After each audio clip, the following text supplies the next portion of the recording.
Muling tinakangharangin ng pwersa ng Chinese Coast Guard ang barko mula Pilipinas na sinakyan ng mga Marines na rerelyebo at magdadala ng gamit sa PRP Sierra Madre. May live report si Ian Cruz. Ian.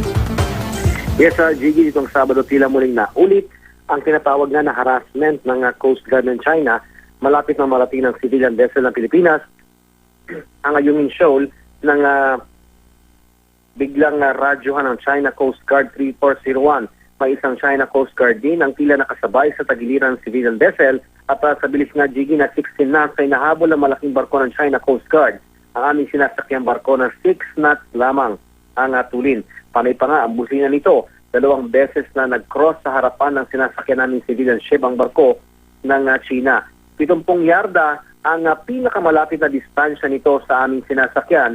Manipis na distansya sa tiyak na kapahamakan. Pero hindi pinanghinaan ng loob ang mga di-armadong kawal ng Philippine Navy na mga tripulante ng maliit na research vessel kaya naalpasan namin ang 2 barko ng China Coast Guard dahil hindi na sila nakapasok sa Ayungin na mababaw na nga ang tubig. Sa wakas nga, Gigi, ay narating na rin namin ang kinaroroonan ng nakasalsad na DRP Sierra Madre. Tila nakahinga na rin ng maluwag ang siyam na Marines na halos sa 5 buwan na nakadistino roon.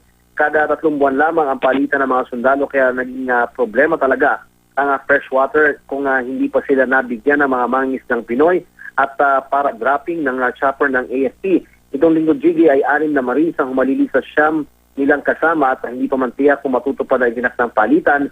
Pagkatapos ng 3 buwan ay hindi raw nila ito alintana. Samantala kanina naman, Gigi, ay nakabalik na ng Puerto Princesa City, Palawan ang siyam na Marines. Ginawaran sila ng Bronze Cross Medal ng Western Command ng AFP sa seremonyang isinagawa sa Naval Forces West. Binigyan din sila ng pagkakataong makapagbakasyon ng 2 linggo panahong ilalaan daw nila sa kanilang mga pamilya, lalo't hindi nila nakasama ang mga mahal sa buhay noong araw ng Pasko at Bagong Taon. Maging ang ilang opisyal at miyembro ng media na kasama na nga ang GMA News ay binigyan ng pagkilala sa pagsama sa tagumpay na misyon na mag-resupply at mag-rotate ang tropa sa Ayungin Shoal sa West Philippine Sea. Gigi? Tanong ko lang, yung personal mong karanasan nung hinahabol-habol kayo at parang ginigit-git ng barko ng China Coast Guard. Ano yung nagalaro sa isipan mo doon personally at yung mga kasamaan mo rin na nagre-report doon ng mga panahong yun?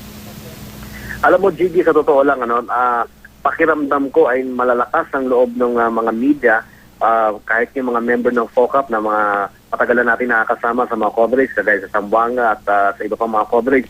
Tingin ko buong-buo ang loob namin dahil marami kami ng mga sandaling yun at Gigi, hindi kami pinanghihinaan ng loob dahil nakikita rin namin na yung mga taga-Philippine Navy na siyang mga tripulante nitong civilian ship na ito ay talaga namang hindi rin namin nakikitaan ng takot.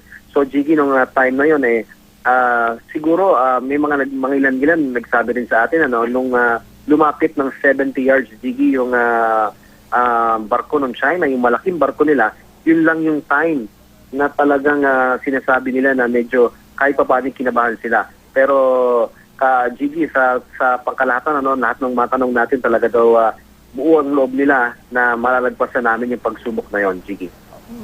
Meron bang indikasyon na parang sasagiin na o parang pinipinahan talaga o babanggain? May ganun ba? May ganun bang pakiramdam yung mga sakay pati yung mismong kapitan nung inyong civilian vessel na sinasakyan? Gigi, yung tendency na talagang bumangga sa amin yung barko talagang nandoon. Bati dito ng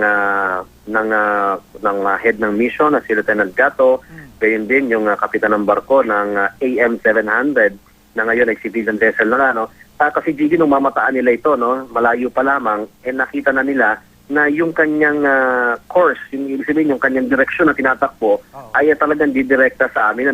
Kaya naman sabi nila, nung una, nakikita nila na direkta pero hindi naman daw tatama.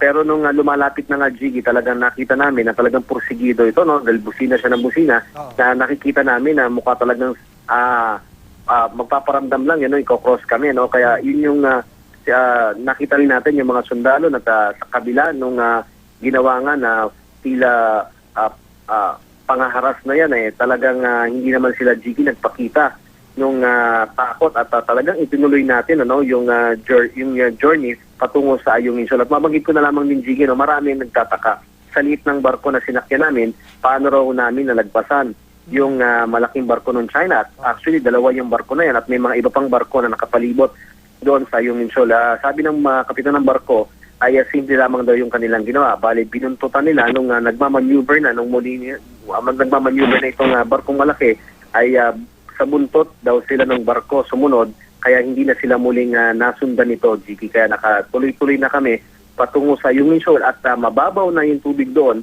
sa bahagi ng Ayungin Shoal. Sa tansya nila, baka doon mga 10 feet na lamang yung lalim noon. Kaya yung malalaking barko, nakagaya nga nung sa China Coast Guard, ay hindi na talaga kayang dumaan doon dahil baka sumadsad sila, kaya hindi na kami nasundan, Jiggy.